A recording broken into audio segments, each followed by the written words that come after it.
이사야 일곱 번째 시간입니다. 33장 17절부터 22절입니다. 이사야 33장 17절부터 22절의 말씀입니다. 저 한 절, 우리 회중들 한 절 교독하겠습니다. 17절 먼저 읽겠습니다. 네 눈은 왕을 그의 아름다운 가운데서 보며 광활한 땅을 눈으로 보겠고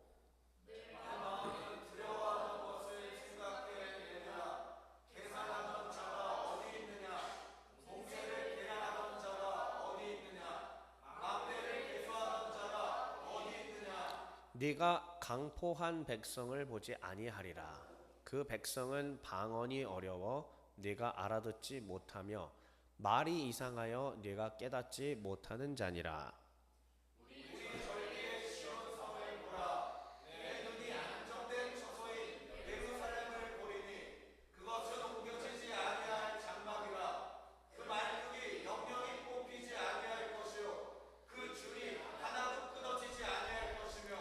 여호와는 거기에 위엄 중에 우리와 함께 계시리니 그곳에는 여러 강과 큰 호수가 있으나 노젓는 배나 큰 배가 통행하지 못하리라.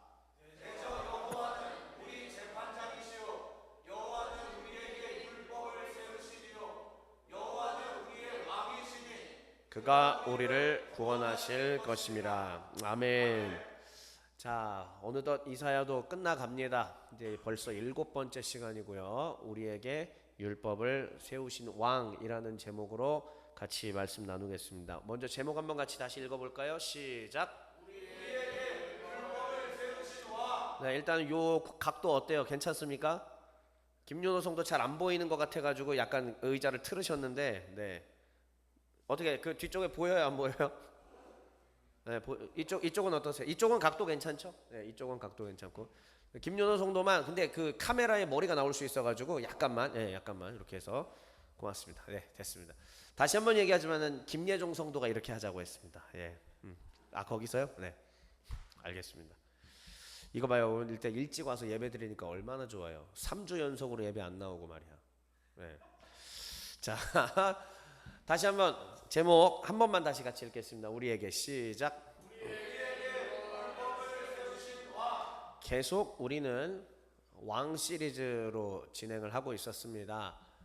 시온의 영광이 무너졌습니다. 왜? 이방의 풍요를 보았기 때문에.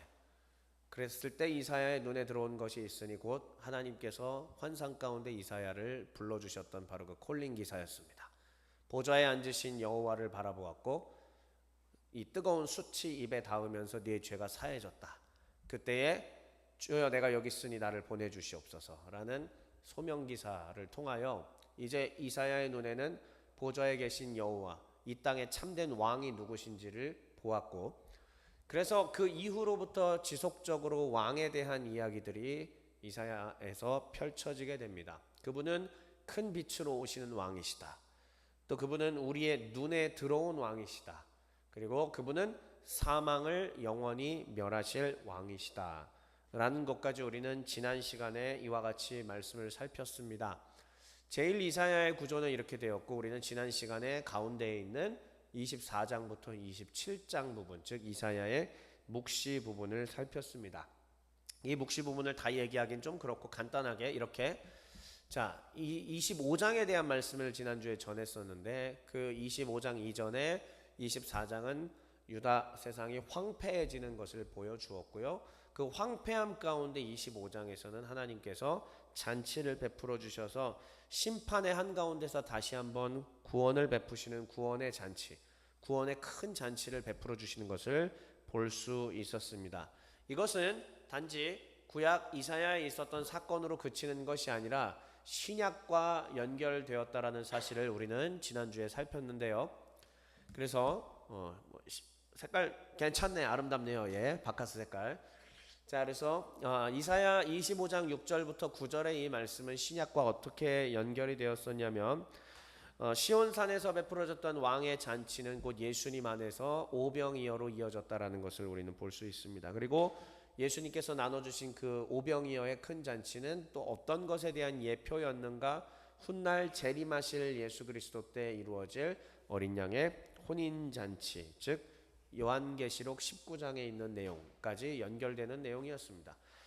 사망과 눈물을 제거하시는 왕에 대해서 이사야가 이야기를 했는데 예수님께서는 이 땅 가운데 오셔서 사망 권세를 십자가에서 이기셨고 부활하심으로 이기셨고 그리고 눈물을 흘리고 있는 여러 백성들의 그 눈물을 닦아주셨으니 곧 어떻게 해요? 치유하시고 귀신을 쫓으시며 이러한 과정들을 통해서 백성들의 눈에 맺혀있던 눈물을 닦아주셨습니다. 그리고 그것은 주님이 재림하실 때에 사망의 완전한 패망으로 인하여 최종적으로 완성되게 될 것입니다.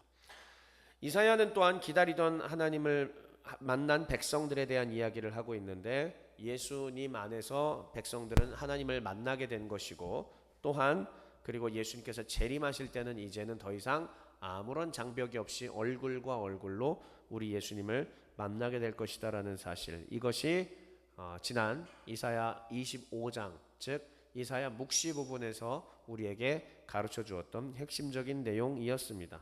자, 그렇다면 이제 오늘은 그 다음인데요. 잠시 이 화면을 볼까요? 자, 그 이사야 묵시 다음 화면 28장부터 35장으로 되어 있는데 뭐라고 써 있습니까? 네, 이제 분위기가 바뀌죠. 화 있을진저. 자, 그래서 오늘 순서는 화 있을진저에 대한 이야기입니다. 그래서 28장부터 사실 35장인데 34, 35는 좀 떼고 33장까지 6가지의 화 있을진저가 등장합니다. 그래서 오늘은 6번의 그 화 있을진저에 대해서 아주 간단하게 살피면서 그것이 무슨 의미를 담고 있는지 보도록 하겠습니다. 그리고 본문은 17절부터 22절에 해당이 되고요. 33장 17절에서 22절에 해당이 되고 그리고 오늘의 제목인 우리에게 율법을 세우신 왕에 대해서 살펴보면서 마지막으로 마무리 짓도록 하겠습니다. 자, 그러면 이제 첫 번째, 자 이제 이 6강에 7강이 추가가 되었습니다. 우리에게 율법을 세우신 왕. 6강 7강 모두 오른쪽에 설명을 보면 우리를 구원하소서, 구원을 베푸소서. 이사야가 우리에게 제시해 주는 하나님은 어떠한 분이냐? 왕이신데 그 왕은 뭐 하시는 분이냐? 결국은 우리를 구원하시는 왕이시다라는 뜻입니다. 우리를 구원하시는 왕에 대하여 우리는 계속 배우고 있는데 그런데 이 왕을 왕으로 섬기지 않는 주의 백성들에 대하여 하나님께서는 화 있을진저라고 말씀을 하시는 겁니다. 자, 그러면 6가지의 화 있을진저에 대해서 하나씩 살펴보겠습니다. 자, 첫 번째입니다. 여기에 대해서 아주 복잡하게 다 얘기할 마음은 전혀 없고 그냥 화면이 멋있어서 보여드리는 거고 뒤에 다 6가지로 정리된 게 그게 중요합니다. 자, 여기 보시면은 첫 번째 화 있을진저 하면은 이사야 28장에서 해당하는 부분인데 한번 읽어볼게요. 교만한 시작. 네, 그러니까 여기에서는 술 취한 에브라임에 대해서 이야기를 하고 있는데 에브라임은 지난번에 말씀드렸나요? 북왕국을 가리키는 말이고요. 남왕국 같은 경우는 뭐 유다라든지 예루살렘이라든지 이런 식으로 표현을 하고 있습니다. 술 취한 에브라임에 대해서 즉 지도자들이 하나님을 의지하지 않고 자신의 멋대로 살아가고 있는 모습을 그렇게 그려서 얘기해주고 있는데 이것에 대해서 결국은 그들을 교만하다고 본문은 이야기하고 있습니다. 하나님의 말씀대로 백성들을 인도해야 되는 지도자들이 술에 취해 있고 하나님의 앞에 서 있지 않으며 자신의 교만한 대로 이끌어 간다라는 것. 그랬을 때 백성들은 어떻게 되겠습니까? 하나님의 뜻대로 살지 못하게 되겠죠. 또한 그것으로 인하여 안전함을 만드는데 여기서 말하는 안전이라는 것은 무엇이냐면은 자신이 생각하는 방법대로 안전을 만들어낸다라는 것입니다. 하나님을 의지하지 않고 자기가 생각했을 때 나를 지켜줄 수 있는 것들, 그런 것을 안전이라고 얘기를 하는 거죠. 그런데 3번 보이시나요? 거짓 안전은 어떻게 된다? 네, 결국 무너지게 된다라는 사실을 여기서 얘기해 주고 있습니다. 그래서 다시 한번 첫 번째 화 있을진저는 어떤 사람에게? 네, 교만한 면류관을 가진 자, 교만한 면류관에게 화가 있을 것이다. 그래서 교만이라고 하는 키워드를 하나 이렇게 넣어 놓으시고요. 자, 두 번째입니다. 자, 두 번째 아리엘에게 화 있을진저라고 되어 있는데 이사야 29장에 아리엘은 누구를 말하냐면은 예루살렘입니다. 그러니까 아까 28장에서는 누구요? 에브라임은 북왕국, 남왕국은 아리엘은 누구? 예루살렘. 네, 그래서 이게 대표되는 거예요. 다시 한번 북왕국 대표해서 뭐 에브라임, 여기 남왕국은 아리엘. 아리엘이 다시 무슨 도시? 예루살렘이에요. 남유다의 예루살렘을 말해요. 그러면 이 아리엘에게 화 있을진저라고 했는데 예루살렘에도 화가 있다라는 겁니다. 뭔가 문제가 있다라는 거죠. 주요 핵심 구절 여기 한번 읽어볼까요? 이 백성이 시작.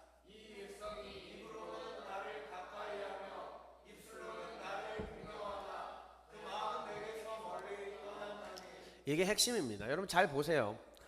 입으로는 하나님 하나님 하나님 예수님 예수님 성령님 성령님 예배 예배 찬송 찬송 하는데 마음은 하나님에게서 멀리 떠나 있다. 입술로는 하나님을 찬송합니다. 하나님을 노래합니다라고 하나님을 공경하는 것 같지만 마음에서는 멀리 떠나 있는 상태. 이게 어디 지금 상태라고요? 아리엘. 아리엘은 다시 어느 도시? 예루살렘. 그러면 이 예루살렘이 처음에 엉망진창이 된 부분을 보여줬잖아요. 이사야 몇 장에서. 맨 앞에 우리 처음 1장에서 5장이었죠. 거기에서도 이미 유다 예루살렘이 어떻게 무너졌는지를 보여주는데 다시 한번 여기서 말씀이 나오는 겁니다. 그래서 여기에서의 핵심 내용이 뭐냐면은 형식적 예배입니다. 종회교회에 오시는 성도 여러분들은 대부분들은 형식적으로 신앙생활하는 분은 없는 것 같고, 그런데 앞으로 우리가 계속 전도해서 이 자리를 채우실 분들 중에는 신앙이 충만하고 하나님 중심인 사람도 있겠지만 아닌 사람이 많을 겁니다. 자, 중요한 것, 그 아닌 분들이 왔을 때에 우리는 어떻게 할 것이냐. 그들은 당연히 형식적 예배를 드릴 수밖에 없거든요. 그들은 아직 마음속에 하나님이 깊이 자리 잡지 못할 수밖에 없습니다. 그의 영혼은 잠들어 있고 그의 영혼은 병들어 있고 그의 영혼은 말씀이 들리지 않는 상태일 텐데, 그때 우리는 어떻게 해야 되느냐. 그 영혼에게 화 있을진저 이러면 큰일 나는 거예요. 화 있을진저 이러면 어떻게 된다? 야차던데요.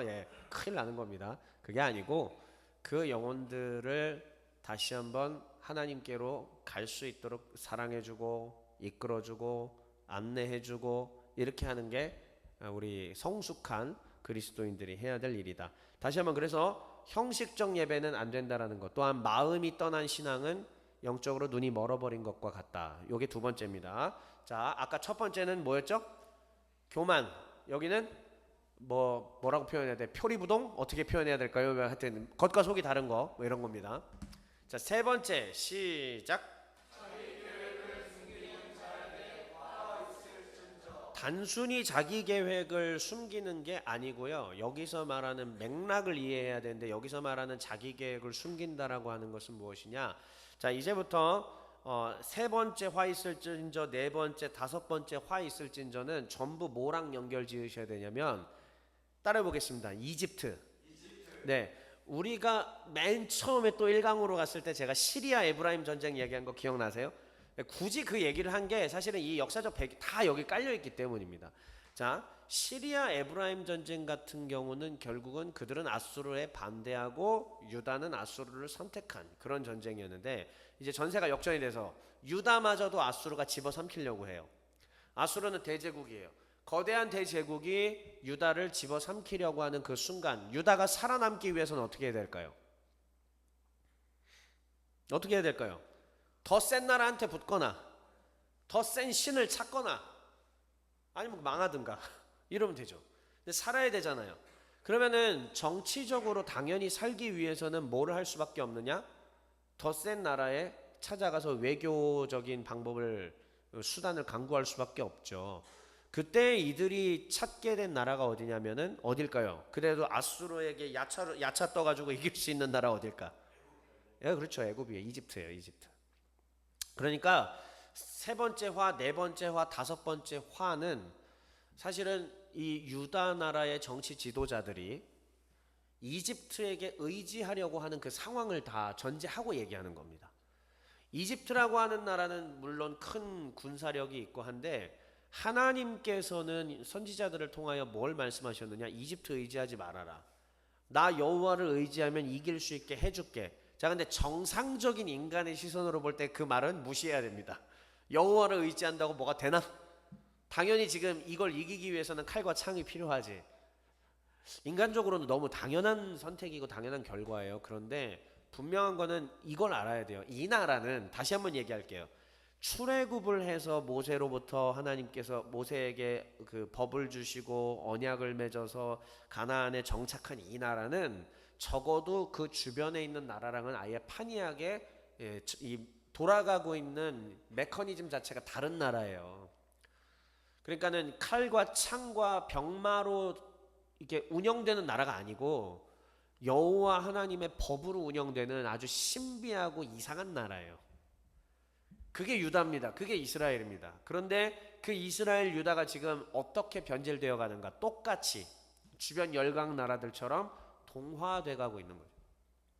나중에 이제 사사기, 곧 이제 가을에 사사기 말씀 시작되잖아요. 사사기에 대해서 미리 얘기를 할게요. 사사기 같은 경우도 하나님께서 여기에 정착해서 가나안에서 여호와 하나님의 법대로 살아가는 나라가 되라고 했는데 잘 가. 그래프를 보여드릴게요. 이렇게 잘 가다가 어느 시점부터 이렇게 아래로 고꾸라져요. 이게 사사기 이야기예요. 그리고 이 정점이 누굴까? 누구 때 가장 사사기 생각하면은 가장 위대했던 사사 누구예요? 네? 삼손은 마지막이니까 일단 빼고. 가장 위대한 사사 기드온이죠. 우리 다 알잖아요. 기드온의 300용사. 기드온 때 정점을 찍고 기드온이 타락하면서부터 아래로 꺾였어요. 사사기가 이걸 정확하게 그려줍니다.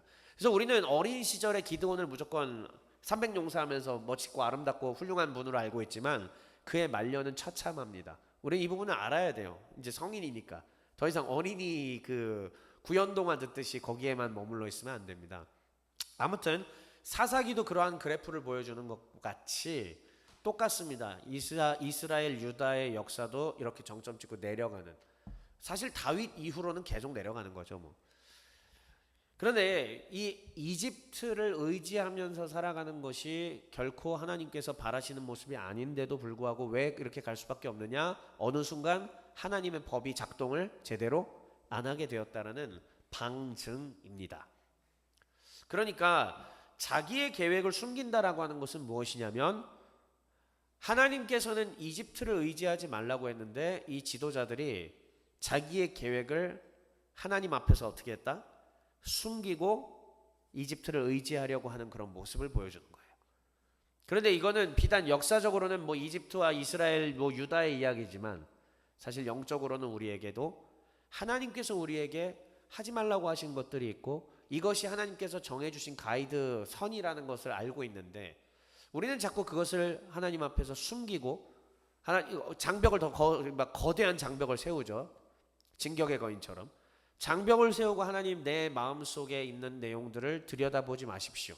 하나님 나는 지금 이렇게 할 마음이 없습니다. 나는 지금 애굽을 의지할 겁니다. 이집트를 따라갈 겁니다. 하나님 나에게 개입하지 마십시오 라고 하는 그러한 신앙의 패턴이 혹시 우리에게 있지 않는가를 말해주는 게 세 번째 화입니다. 자, 그럼 네 번째는 읽어볼게요. 시작. 똑같습니다. 결국은 이집트에 대한 겁니다. 애굽이 아니라 이집트가 아니라 먼저 여호와께 물어야 한다. 반역하지 말라 이런 얘기입니다. 다섯 번째입니다. 시작. 이집트에게 있는 것은 무엇이냐? 바로 말과 병거, 군사력입니다. 그런데 신명기에서 처음부터 얘기하고 있지 않습니까? 이 나라는 네가 들어가서 세울 나라는 그거 의지하는 나라가 아니어야 한다라고 말씀하고 있지 않습니까? 그런데도 불구하고 유다는 말과 병거를 의지하려고 하는 그러한 모습을 보여주고 있죠. 자, 마지막 여섯 번째 화입니다. 시작. 파괴자에게 화 있을진저. 네, 여기는 뭐 사실 파괴자에게 화 있을진저보다는 주요 핵심 구절, 이게 오늘 본문인데요. 사실 이 내용이 훨씬 더 중요합니다. 일단은 다시 한번 핵심 구절 읽어볼까요? 시작. 여호와는 우리의 재판장이시오. 여호와는 우리의 율법을 세우시니요. 여호와는 우리의 왕이시니 그가 우리를 구원하실 것이니라. 네, 파괴자에게는 화가 있지만은 결국은 그보다 더 중요한 것은 여호와는 우리의 재판장이요, 율법을 세우니요, 우리의 왕이시다라는 이 선언. 이 전체 중에서 이 33장 22절이 가장 중요한 요지입니다. 이따 뒤에서 다시 한번 본문 다시 읽어보도록 하겠습니다. 그러면 이사야 28장부터 33장의 6화를 한눈에 보겠습니다. 자, 첫 번째 화 있을진저 하면은 이제 쭉 읽어, 제가 화 있을진저 하면은 그 옆에 읽어주시면 됩니다. 자, 첫 번째 화 있을진저. 그렇습니다. 자신의 영혼과 한번 대입해서 생각해 보십시다. 우리 하나님이 혹시 우리에게 있는 교만과 거짓 안전을 지적하시지는 않는가 한번 생각하면서 다시 한번 첫 번째 화 있을진저. 그래서 화가 있는 겁니다. 두 번째 화 있을진저. 우리의 신앙 예배를 다시 한번 생각해 보시죠. 세 번째 화 있을진저. 내가 이루고자 하는 그 이 일을 때문에 하나님께 장벽을 쌓는지는 않는가 생각해 보겠습니다. 네 번째 화 있을진저. 하나님 앞에 자기 계획을 숨기는 게 곧 애굽에 나아가는 건데 도대체 나에게 있는 애굽은 무엇일까? 하나님 앞에 물어보시기 바랍니다. 다섯 번째 화 있을진저. 나에게 말과 병거 인간의 힘이란 대체 무엇인가 생각해 봅시다. 여섯 번째 화 있을진저. 결국 이 여섯 가지의 화는 여호와보다 다른 것을 의지하고 있는 죄의 경향성들을 우리에게 드러내 보여줍니다. 그러면 경향성을 봤죠. 무엇이 화를 불러오는가 봤죠. 그래서 이제 우리는 무엇을 어떻게 해야 하는가 그대로 한번 다시 다음 그림. 자, 첫 번째 화 있을진저 하면은 이제 우리가 무엇을 해야 된다라는 것으로 이어집니다. 첫 번째 화 있을진저. 여호와의 기초돌, 주님께서 시온의 반석으로 세우시는 그 기초돌 위에 여호와의 법과 질서와 규칙 위에 우리의 신앙을 세워야 됩니다. 아멘. 두 번째 화 있을진저. 이게 마음대로 되지가 않죠. 사실 마음을 돌이키는 것만큼 어려운 게 없습니다. 강제로 되는 게 아니죠. 강제로 여러분 화해시키려고 해서 사실 될 것 같으세요? 이렇게 막 화해 안 하면 때리겠다 그러면 무서우니까 화해는 하겠지만 마음에서 그게 화해가 될까요? 그렇지 않죠. 결국은 입술만이 아니라 마음으로 하나님 앞에 돌아오게 하는 것. 지금 우리의 마음은 어디로 향하여 있는지 체크합시다. 지금 우리의 입술은 조금 전에도 큰 소리로 화음을 넣어서 하나님을 찬송했지만 사실 우리의 마음은 어디에 가 있는지 체크합시다. 주님이 뭐라고 말씀하시는지 들어봅시다. 세 번째 화 있을진저.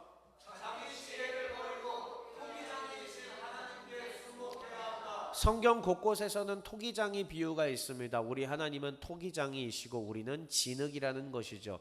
토기장이가 자신의 뜻대로 토기를 만들 권한이 없겠느냐라고 한 그 위대한 선언들을 생각해 보게 됩니다. 우리는 진흙입니다. 실제로 진흙입니다. 왜요? 자, 우리의 첫 조상이 누구예요? 아담. 히브리어로 아담이 무슨 뜻이죠? 말해요. 자신 있게 얘기하세요. 히브리어로 아담이 무슨 뜻입니까? 예, 하셨네요. 맞습니다.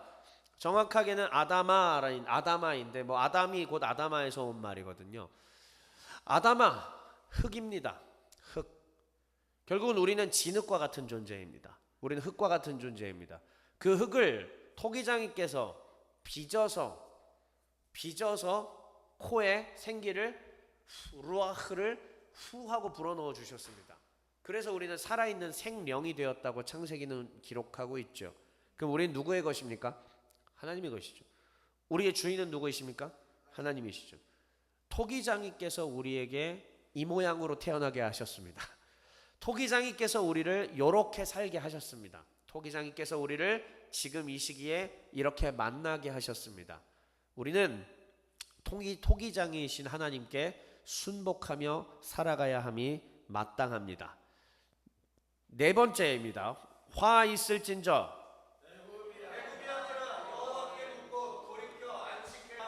애굽이 아니라 여호와가 우리의 피난처요 안식처입니다. 다섯 번째, 화 있을진저.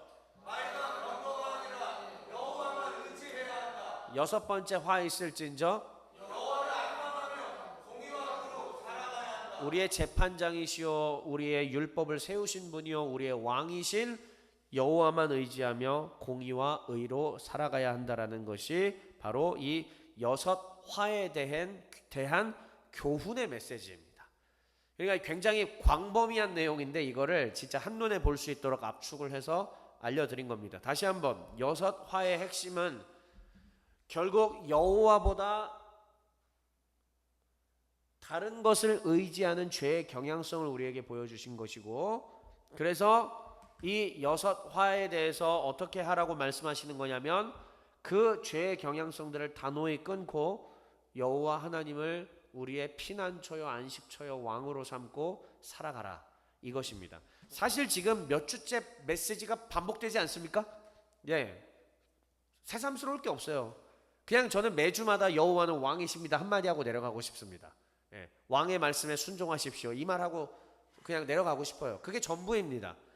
그래서 뭐 많은 분들이 이제 저희한테 문의했던 것들 중에 하나가 왜 매년마다 표어 없어요?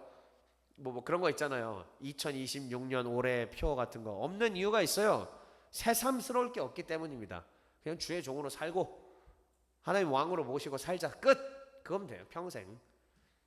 그렇습니다. 그래서 여기까지가 지금 첫 번째 여섯 화에 대한 얘기고요. 이제 정말 운명하실 때가 된 것 같습니다. 이 빔 프로젝트 이제 정말 갈 때가 된 것 같은데, 네, 계속 꺼졌다 켜졌다 하는 거 보면, 자, 그래도 일단은 지금 켜져 있으니까 얼른 20절부터 22절 말씀 다시 한번 읽어보겠습니다. 시작.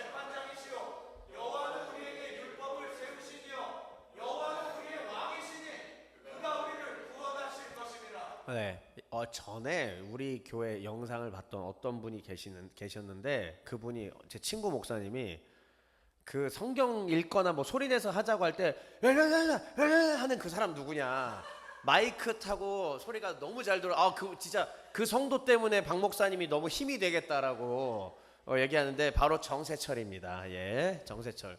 예, 그 제 친구 목사님이 감명 깊게 들었다고 얘기를 하시더라고요. 고맙습니다. 힘이 됩니다. 네, 진짜 이상한 분이에요. 예.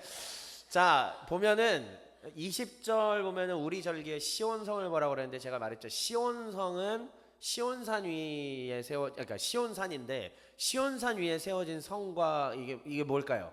이 다윗 성과 그 성전이에요. 그러니까 예루살렘을 시온성 그러면 곧 예루살렘을 의미하는 겁니다. 시온산 위에 성전과 다윗성이 세워져 있다라는 거 기억을 하시고, 자, 그러면은 이게 예루살렘에 대한 건데 예루살렘은 옮겨지지 않을 거다. 말뚝이 영영이 안 뽑힐 거다. 줄이 끊어지지 않을 거다. 여호와께서 거기에 위엄 중에 우리와 함께 계실 거다라고 얘기를 하고 있는데 또 사라졌어요. 아무튼 이게 예루살렘인데 예루살렘에 대해서 사실 예찬하는 장면이죠. 예루살렘을 높이고 찬양하는 그런 장면인데 핵심은 예루살렘이라서가 아니고 왜? 22절 때문입니다. 그 예루살렘의 중심에 누가 계시느냐 이거예요. 누가 계신다? 여호와 하나님이 왕으로 계시다는 얘기예요. 그가 우리의 재판장이시고 그가 율법을 세우신 분이고 그가 우리의 왕이니, 한번 잘 생각해 보세요. 그러니까 이스라엘 백성들이 여기에서 있을 때 아직 왕이 없을 때는 사사들이 다스렸고 또 마을의 장로들이 주로 재판을 담당했습니다. 그리고 모세를 통해서 율법이 주어졌는데 그 율법을 또 그 사람들이 해석해서 적용을 했죠. 그러다가 왕도 세워졌습니다. 결국은 이 모든 것들이 다 분리되어 있었던 건데 하나로 뭉쳐지게 된다는 거죠. 사실 이 나라는 여호와 하나님이 재판도 하시고 왕으로 다스리시고 그리고 심지어 국가의 시스템까지 주신 분이시다. 그러니까 우리에게 율법까지 세워주신, 그러니까 그분이 어떻게 하신다? 우리를 구원하신다. 그러므로 예루살렘은 어떻게 된다? 튼튼할 것이다. 그러니까 어디를 의지하지 마라. 네, 그러니까 자기의 계획을 숨기고 애굽을 의지하지 마라. 이게 본문이 말하고 있는 역사적 맥락인데요. 그러면 이제 우리는 여기서 마지막으로 이제 끝났습니다. 이 그림 하나로 끝입니다. 이제 더 이상 마무리 그 메시지 한 장면 빼고 이게 끝이에요. 이제 화면 사라져도 이제 신경 쓰지 마시고. 그런데 이제 중요한 것은 그 우리의 왕이신 하나님이 어떠한 분이시냐? 바로 율법을 세워주신 왕이시다라는 사실을 기억하자라는 거예요. 여러분 다 아시다시피 율법이라고, 박재현 목사는 이상하게 구약을 전공해서 그런지 맨날 구약의 율법 얘기하는데 예수님에 대해서 무시하나 이런 착각을 하는 경우들이 있습니다. 저와 오래 지낸 분들은 그런 착각을 할 수가 없습니다. 그러나 율법에 대해서 왜 그렇게 강조하고 이야기를 하느냐? 구약의 율법은 우리에게 구원을 주는 도구가 처음부터 아니었습니다. 구원은 하나님의 선택이었죠. 이스라엘 백성들이 출애굽하게 된 것도 하나님의 선택이었습니다. 그것도 구원이죠. 근데 이스라엘 백성들이 또 구원받는 것은 구약시대 때는 하나님을 믿음으로 구원받았습니다. 하나님의 백성으로서 구원받았던 것입니다. 그럼 율법은 도대체 무엇인가? 구원받고 하나님의 자녀된 언약 백성들이 살아가야 되는 길을 알려주기 위함이었던 거죠. 애당초 구원과는 처음부터 상관이 없던 겁니다. 그러면 제가 구약의 율법을 강조하는 까닭은 무엇일까요? 구원과 상관없이 지금도 여전히 우리에게 적용되는 삶의 이정표가 될 수 있기 때문입니다. 구약에서 가르쳐주고 있는 율법, 그리고 그 율법을 재해석해서 완성시켜 주신 예수님의 새 언약의 율법, 우리는 이것들을 균형 잡히게 이해해야 합니다. 자, 그렇다면 결국은 이것이 하나님께서 언약 백성에게 주신 길이라고 말씀드렸는데, 그러면 언약 백성들이 나아가야 되는, 살아야 되는 길은 무엇인가? 대부분의 신앙 상담을 하는 분들 보면은요, 이런 거예요. 목사님에게 찾아오고, 또 어떤 분들은 심지어 요즘 보니까 법륜 스님한테 가가지고 저는 기독교인입니다 하면서 참 많이 나오더라고요. 법륜 스님에게 신앙 상담을 많이 하는데, 솔직히 말하면 너무 지혜롭게 답변하셔가지고 제가 탄복하지 않을 수가 없었습니다. 아무튼 뭐 그건 차치하고라도 성도들이 사실 신앙 상담을 할 때 있어서는 내가 어떻게 구원받을 수 있어요? 이거 별 관심 없습니다. 왜냐, 이미 구원받았다고 생각하니까. 결국은 어떻게 살아가야 돼요? 이거를 말하죠. 어떻게 살아가야 돼요? 나 이거 지금 사실 선택해도 돼요? 나 이거 뭐 구매해도 돼요? 나 이 사람 만나도 돼요? 나 이 사람이랑 헤어져야 돼요? 나 이거 뭐 버려야 돼요? 여러 가지들을 지금 사실 성도로서의 삶에 대하여 질문을 하는 거죠. 그런데 언약 백성이 복되게 살아가는 길에 대해서는 하나님이 분명하게 얘기해 주셨습니다. 그것은 주의 법률 안에서 살아라.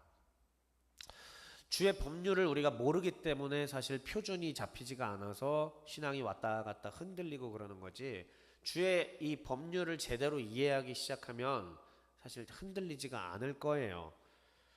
그럼 결국은 그 주의 법률 안에서 살아야 하는데, 문제는 뭐냐면은 우리가 지금까지 살펴봤지만은 이 언약 백성이라 할지라도 하나님의 법률보다는 애굽의 군사력을 의지하고 싶은 것이 우리 마음속에 내재되어 있는 죄의 본성이라.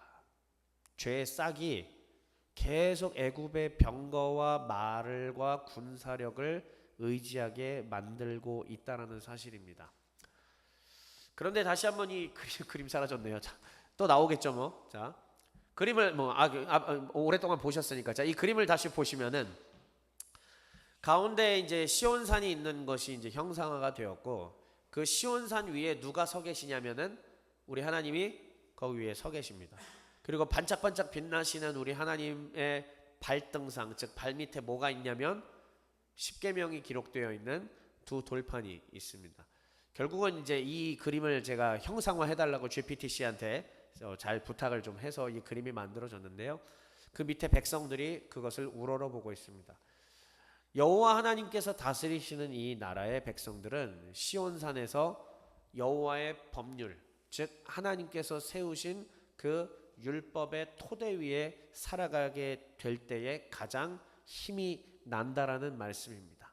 그런데 우리는 반복적으로 얘기하지만은 말과 병거와 군사를 의지하려고 합니다.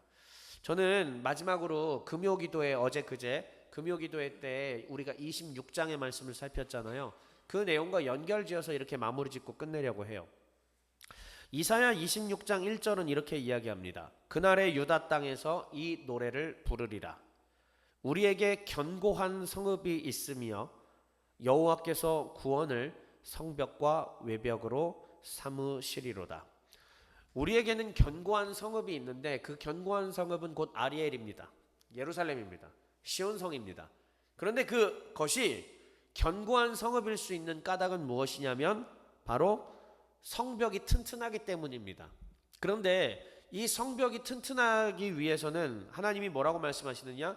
여호와께서 구원을 성벽과 외벽으로 삼겠다.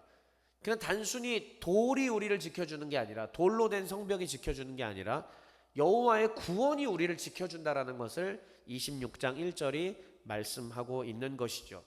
금요일에 이미 말씀드렸습니다. 고대 사회에서 가장 중요한 것은 성벽입니다. 성을 잘 방비해야만 적들의 침입을 막을 수 있는 것이죠.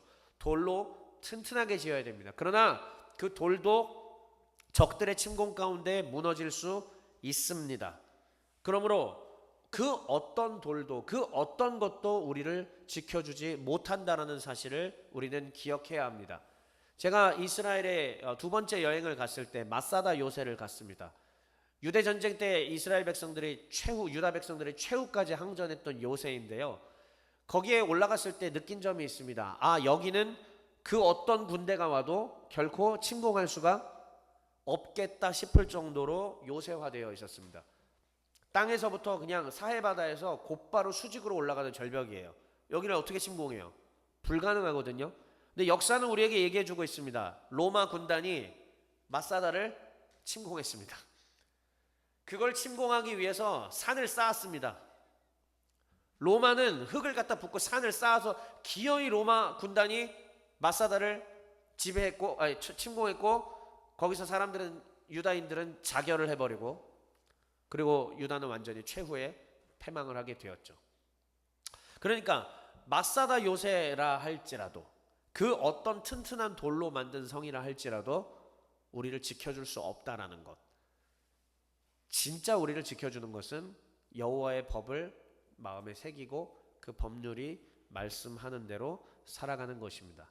그러므로 사랑하는 주의 백성들이여, 오늘 이 예배를 통하여 또 예배 이후의 셀 모임을 통하여 우리가 살펴보아야 되는 것이 무엇이냐면, 나에게 있어서 내가 의지하는 애굽이 뭔지, 말과 병거와 군사가 무엇인지, 그리고 내가 안전하게 느끼는 그 나를 둘러싼 성벽, 그것이 무엇인지를 찾읍시다.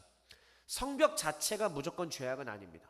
우리에게 필요한 것일 수도 있습니다. 그러나 여호와 하나님이 이와 같이 중심에 계시지 않는 것, 이것이 우리에게 가장 커다란 문제라는 사실을 꼭 기억하고 오늘 하나님 앞에 그렇게 반응하며 나아갑시다. 우리에게 율법을 세우신 왕 주님을 찬양합니다. 이와 같이 말입니다. 화면이 안 나오는데 메시지 그럼 제가 읽어드리겠습니다. 그냥 제가 읽어드리겠습니다. 아니, 뒤에 잠깐 보고, 재밌겠다. 뒤에 보고 읽을까요? 뒤에 나오거든요. 시작. 오 주님, 내가 의지하는 애굽의 말과 병거는 무엇입니까? 내가 의지하는 성벽의 재료는 무엇입니까? 여호와의 법과 여호와의 구원이 나를 지탱하는 성벽이오니 주의 법으로 나를 이끄소서. 아멘.